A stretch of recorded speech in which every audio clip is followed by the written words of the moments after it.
a few things that I've learned and have been doing for a while, and then a couple of things that I'm learning here on this panel and otherwise that I'd love to do better.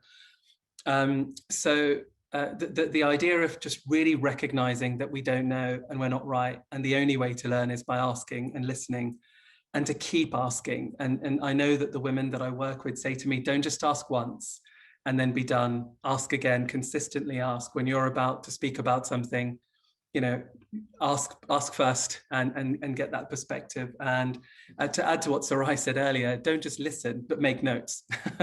And so I've been making notes throughout this, and I always make notes because that's all part of the process of really seriously wanting to learn or unlearn and relearn, as I often say. The other one that I've learned a lot about is paying attention to the room or the Zoom call.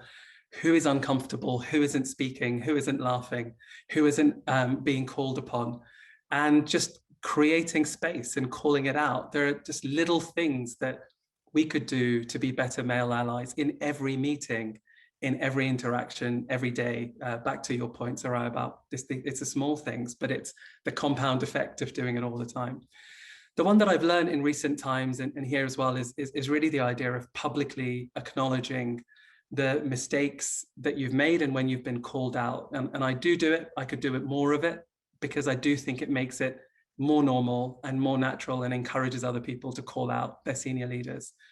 And the other one is putting a spotlight on the male allies that are doing a good job and calling out what they're doing well to others.